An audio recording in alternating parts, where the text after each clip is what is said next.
Okay, guys, I think there is a delay on when we see our little live thingy, but I believe we're live. So, It says Kerry, live. yeah. Oh, yours says, see, mine had a delay. Now it does. I was going to tell you, proceed as if we were live, just in case.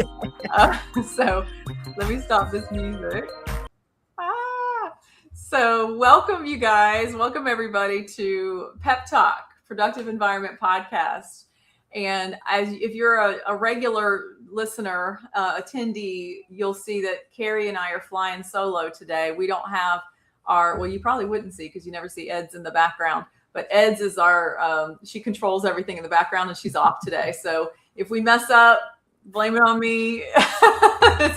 We have been left unattended today. So, I know. But we're super excited to have you guys here. Let me take that off for now. So yeah, I am Andrea Anderson. I'm CEO of Productive Environment Institute. I'm here in Carolina Beach, North Carolina, and I'm joined today by Kerry Thomas, and I am in Central Florida. That's right. And Kerry used to live right here in Carolina Beach with me. And I did. She left. So she were here. How long have you been gone, Kerry? 2 years. 2 years. Okay. Yep. So she used to live just a couple blocks away, and now she's all the way down in Florida. But we just want to welcome you all here. If you are joining us, post a comment in the chat wherever you're joining us from. Let me take this image off and we'll just be here with you guys. Today we are talking about something that Kerry has been talking about for at least 9 years. Kerry has a TEDx talk on YouTube that has well over 1 million views. And the very first word in that TEDx is overwhelm. Sounds like 2 words when we say it like that, doesn't it? Overwhelm. So we are going to talk about that today. And we have our awesome Kathy Music with New Path Productivity, one of our specialists. Great to see you both. Yeah, thank you, Kathy. It's great to be here. It's like Kerry and I are just having coffee together. Yeah, talking about it. I know. Talking about overwhelm. So, yeah, Kerry, I was asking you earlier, we were kind of talking about this. You did that video 9 years ago. And 9 years ago yesterday. 9 years ago yesterday. Yeah. That is amazing. And it's still getting new views. I mean, it's well over. It does. Views, I still get scorecards. Do you? A few a month. That came from that. And if you guys want to see it, let me put up the little banner where you can find it later after the show. Yeah. Don't go now. Yeah, don't go now. But you can go to conquerthechaos.com and scroll to the bottom of her page, and it's right there. I mean, you can go search for her on YouTube, but it might just be easier to go to her page, conquerthechaos.com at the bottom. So, Kerry, my question for you is, in those 9 years, I know you are a certified productive environment specialist also with Productive Environment Institute with us. And you work with clients like we work with clients. And we work with some of the same clients. So, right. And so my question is, through those years, what, if anything, has changed? Are people any less overwhelmed than they were 9 years ago? We had a specialist years ago who did a talk, and she said her talk was, "I just want to be whelmed." I like that. Not overwhelmed. I just want to be whelmed. I never forgot that. I love that title. I like that. Yeah. So what are you seeing? You're working with people one-on-one, and you also have your own group program. What are you seeing out there in the field? Not that much has changed. I will tell you what significantly has changed in just a moment, but I think overall, not that much has changed. That's why people still watch it and still reach out to me to this day. I think it's a problem that's still going. So for those of you that, thank you, Kathy. For those of you that haven't seen it, it talks about how clutter is not just our stuff, how we have mental, emotional, even spiritual clutter, and what we can do about all of it, the physical stuff and the internal. So external and internal. And that has not changed, which is why I think it stood the test of time. But what has changed is interesting to me. And that is people now, so like I just had my group program last night, my most recent cohort of my group. And we still talk about how to set up your office, how to set up everything for, productivity and for the information flow. And they all have their own individual plans of what they're doing in their home and et cetera. But every time we have open questions, open conversation, it always goes to tasks. How do I get this done? How do I find the time? How do I make sure things don't fall through the cracks? And so that has changed in the 9 years. That was always part of what we taught, in PEI and what I do. But it's even more so now that in addition to the stuff, people are more concerned with getting stuff done. Like, how do I get it done? How do I find the time? How do I remember to do it? That is what I think has changed the most in the 9 years. That's interesting. Yeah.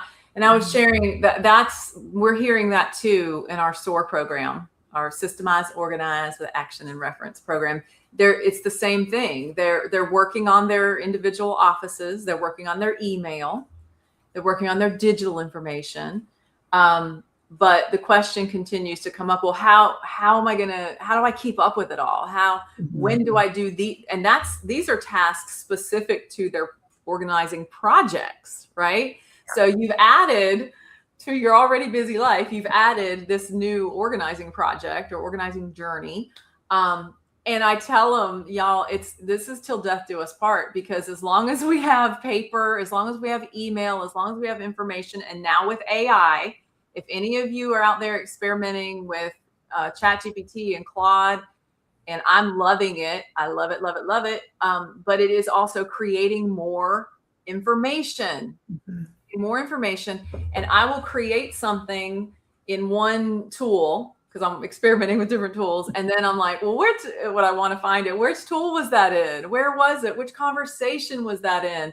So now I've added a bullet to my SOAR board, which is a tool that we use and teach, called AI Directory. And I am creating a directory to say, okay, this project is in this AI tool. And this is, and so I know immediately how to go find that. So that's kind of what our finding system is. It's creating directories for your physical information and your digital as well. But they're also hungry, I think, for routines. They're hungry for the habits and the systems, right? Are you seeing that as well? Yes, exactly. And it was funny yesterday. We even had, in one of my other groups, we even had a discussion yesterday about the practical stuff that happens and what to do about it. So for example, we talked about a lot of visual people, they want to see their projects out, and they want their piles and don't touch their piles. And that's how it works. Yeah. But sometimes when people come over and, or things like that, I have always gone whoosh, that's what I picture my clients doing. Like it goes into a box or it goes into a bag. And so that we talked about how that's going to happen sometimes, hopefully not that often, but how do you remember what you put in that banker's box? How do you remember what you put in that bag and you put in the closet? Yes. And so we talked about you have to give yourself a rabbit trail and breadcrumbs. Yeah, breadcrumbs. What's the trigger to go back and look at that again? So I think, I don't know if you feel this way. You can tell me. I feel like my clients get tired of me telling them, where are you writing that? Where are you scheduling that? Where are you putting? But that's what takes away the overwhelm. When you can rely on your system and you don't have to hold it all I'm gonna forget. And so I feel like a broken record, because I'm like, all right, when is that going to get scheduled? Where are you writing that down? What's going to be the trigger to remember that? And sometimes certain things or certain clients, they have more than one. They put it on their calendar and they put it in their Swift file and they set an alarm and they, but that actually takes away some of the overwhelm, because you trust your system or your backup to your backup, but you trust it. And so it takes it away. Yeah, that's a good point. That's exactly why, that's how the SOAR board was born, literally. Mm-hmm. Because even I was using, and our clients know this, those of you that are listening, you know this, that I have had Kerry, you know this, because I've gifted you a notebook in the past. I have a little notebook sitting right here by my desk at all times, and I was writing things there. I was putting things on my calendar. That's one of the ones you gifted There me. it is. That's exactly. Yes. Oh, I love the notebook. So I had multiple places. We call those capture tools, right? Mm-hmm. There's nothing wrong with any of them. I still love my notebook. But I found that I needed one place to bring everything into. So I can capture it with my phone. I can capture it with the notebook. I might capture it on the back of a napkin. I might capture it wherever. And then I bring it into my SOAR board and put everything in one place, and being able to say, I don't want to say her name because she's going to open up, but hey Siri, let's see. Hey Siri, save the SOAR board. Oh, I have a lot of stuff on there. Cancel. I can just say, hey Siri, save the SOAR board, and it'll automatically send something there. And that's the point you were making, Kerry, of just getting it, capturing it, and getting it out of our head in somewhere that when we come back and sit down at our computer, we can process it. Right. Just like we talk about email, we don't talk about checking email. We talk about processing email, right? Hold on, let me see what Kathy says. And first of all, let me do this one. Oh, okay. It's Katrina. I was like, who's Blue Wren Design? Hey, Katrina. That's our Australian certified productive environment specialist. She's up. And Kathy says, I learned a long time ago that my brain can't hold all of the information. I need a system to hold it for me. Amen. We're not supposed to hold it. No. Because, and Kerry, you and I talked about this, and my SOAR members know this, that one of the things I try to do with them, if I remember, I need to put that in my list so I remember every time. But when we start one of our sessions with the group, that I have them close down their tabs, their computer tabs. Because if you've got a bunch of tabs open on your computer, it does slow your computer down. It slows down the processing time. It makes things slower when you're clicking around and going from place to place. The same thing is happening in our brains when we have open loops. Oh, I need to call that person back. Oh, I need to check the email and do this. Those are open loops, and that slows us down also. So I wonder why, Kerry, why do you think it is? Do you think we do have more things to do now than we had to do 9 years ago? What are your thoughts on that? It's a great question. I think it's possible. I don't think we have more things to do. I think for some reason, and I need time to process this, so I'll get back to you. But I think what's happening is more things feel urgent. And you hear this from people, like it feels like time's going faster. It feels like time's speed. It feels like, and I feel like just everything seems more urgent now, and they're afraid and think they have to get everything done right now. So what that relates back to, I have my own framework, but it closely models the 5-step productive environment process. And so it goes back to step 1, which is to state your vision, or in my case, it's the 4 F's. So it's feel. Like, what do you want it to feel like? What do you want your vision to be? Because you have to, like, if you feel overwhelmed with everything coming at you, you have to take a step back, like a deep breath. I mean, literally, sometimes on my calls, we actually do breathing. Like, all right, everybody, like, let's calm ourselves down first. But not everything can be urgent. Not everything can be an important, the most important thing. And we talk about, choosing 3 top tasks, 3, that not everything is a priority, and it can't be. And so I think if you go back to that first step of knowing your vision of where am I trying to get to, what am I trying to accomplish? What do I want my home to be like? What do I want my work to be like?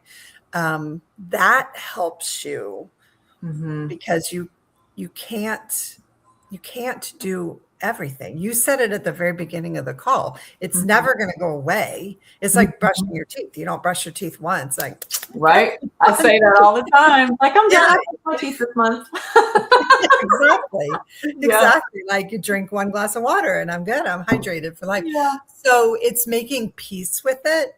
The Mhm. tasks are going to keep coming. And the way you make peace with it is you decide what's important. Mhm. You That's decide right. where to put your focus. That's right.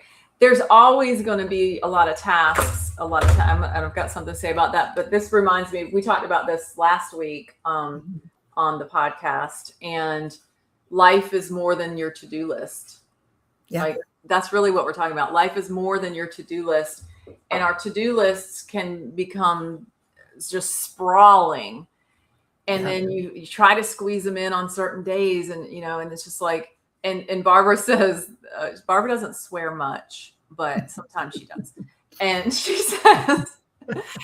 said, people think that if I just got organized enough, I could get it all done. Yeah. And she said, that is a lie straight from the depths of hell. It's not, you guys, I think we're pretty organized. We're in this organizing industry. We don't get it all done. We're human. And the lists continue to grow. So that's where as Kerry was talking about, the prioritization comes in. Knowing really, truly what's important. Everything can be a task. Does it need to be though? Like, does it help you accomplish your work and enjoy your life? Right.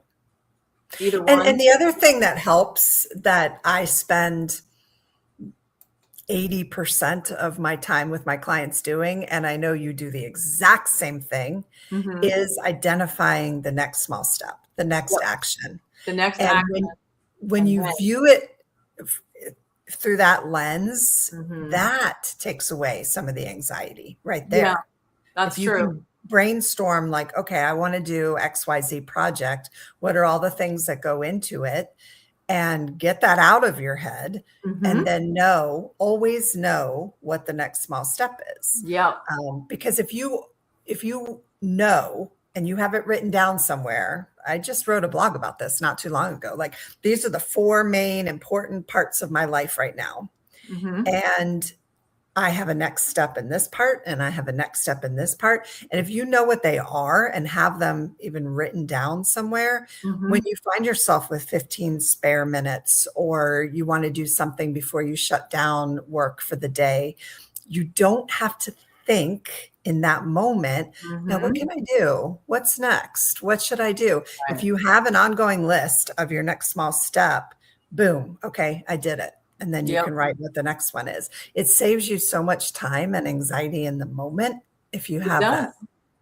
That's right. That's right. And again, on the SOAR board, my brain goes to the SOAR board when you're talking about things. That goes in under our action column. Yep. Action projects. So that's a project, and you can lay out the whole project in there. You can type every step in the project, then you can arrange it. And then, but here's the key. You're like, oh my God, that's a huge project. That's overwhelming, right? There's the word. So what I say, same as what you're saying, is what's the next action and when? I have to add the and when, because, you can have the next action listed, but if it's just in that list with no date on it, right? Who's to say you're ever going to go back to it and see it again? But if you put a date on it, it shows up in your timeline, which is on the SOAR board as well. So ask yourself, what's the next action and when? And it doesn't, I have clients. In fact, I was talking with someone yesterday. She's probably listening. And she said, I don't know when I want to do it. I don't know. And I was like, so I clarified. I said, does it absolutely have to get done? She said, yes. Is there a deadline? Not really. And so there was no urgency, but she confirmed twice that it was something that has to be done, or that she wants to be done, I guess, maybe. So then I said, let's just pick any dates then, exactly. Let's just pick any dates, because then it will come back up on that date. And then you can just, Barbara calls it redecide. You can redecide at that point. So even if it's like, here we are in April and you're not sure what the next or when the next action is, go ahead and just put May 1st. You know, if it's nothing that has to happen in April, just put May 1st and it'll resurface in May. And then you can decide. And at that point, you may decide, okay, I'm never going to do this. And then it's gone off your list. Right. Right. But the key is to get it out of your head. Let me share what Katrina is saying. I've noticed as I get older, I retain less in my easily accessed brain memory. It's like I have so much in my head, it takes longer to flip through my mental Rolodex to find the memory. Yeah. I mean, we're very much like our computers in that way. Well, I don't even like, I don't mind sharing, but you know, I had a medical event. I had a stroke in January. And once I was in the hospital and realized, okay, I'm going to live everything, you know, one of the first things I did is text a friend and say, can you go to the store and buy me a notebook? Because thank goodness I'm recovered and it's fine. But in that moment after that event, I had like I don't know, 30-second short-term memory. But the very first thing I did, I said, I need a notebook. Please go get me a notebook. And it's almost out of pages from January. I have used it. This has been my constant companion, but it has made me give different advice to my clients because whether you're young, old, you have a brain injury, whatever you have, I noticed that I felt less anxiety, as I said, when I went ahead and wrote it down, even if I thought I should remember this. And then I would feel guilty, like I would feel bad about myself or whatever. But I encourage everyone now, like whether you do a phone note, whether you carry a little notebook with you everywhere you go. Document yes, just there's no shame. Yeah. And you can absolutely, you can apply that to household stuff. I mean, I've got cabinets that are too high for me to reach. So in order for me to go up there, I need to get out the little stool and climb up on it. It's kind of a pain. So anything that's up there, I have indexed. I put it in my SOAR board. So I can just search for, let's say, crock pot. Where's crock pot? And it'll say, oh, that's in the top shelf, right? Yeah.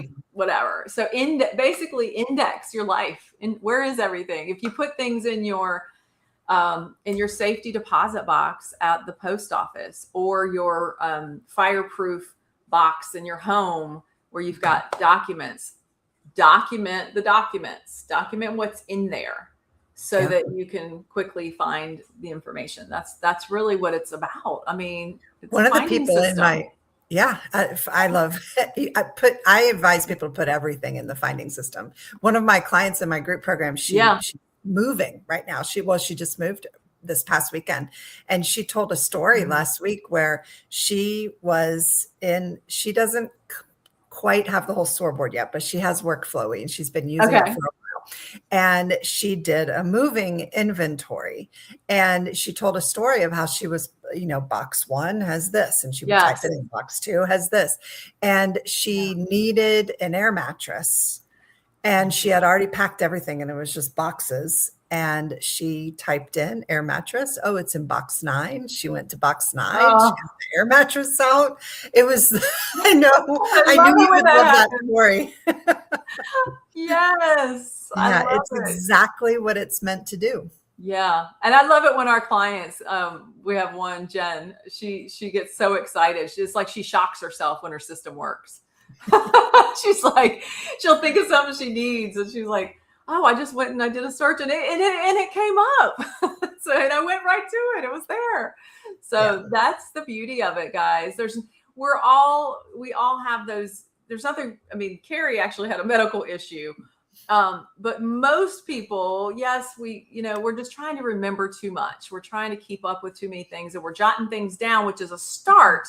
But if you're jotting them down all over the place, you've got to have some system where maybe it's once a week where you go around and you gather up all those things. We actually had a client once. I love this couple. They're a couple, and I had talked to her about the notebook idea. So she loved the notebook because she would think of things and she just wanted to just jot them down.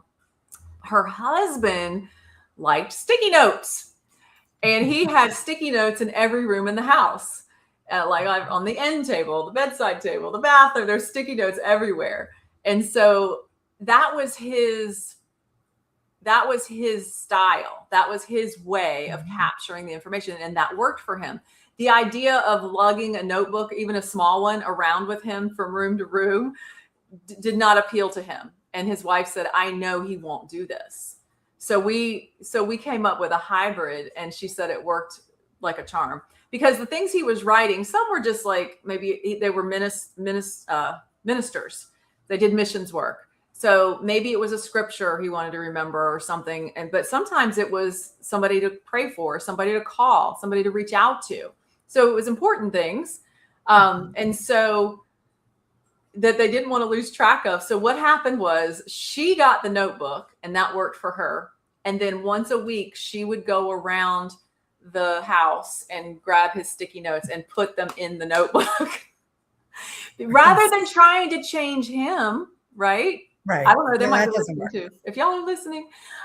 So rather than trying to say to him, you need to use this notebook and da, da, da, da, da, he got to still express it and capture it the way he wanted to. And then she would capture them. She would gather them up, capture them, put them neatly into the notebook, and then see if there was anything that needed to be done.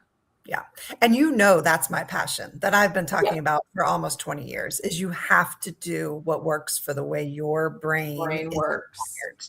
Your learning style, your organizing style, the way you process. That's right. That is another thing that causes that feeling of overwhelm, is because you're trying to use someone else's system, or a system that was designed for someone whose brain works completely differently than yours does. Yeah. So I'm glad you said that, because that is that if you can figure out like the puzzle piece or unlock that key, you don't have to change that much to lessen that feeling of overwhelm. It's just finding what works for your brain and your natural tendencies. That's right. I know for Barbara, she's in the car a lot, and she likes to be able to just pick up her phone and add a note, or record a message, record an audio memo, or save to SOAR board, or whatever.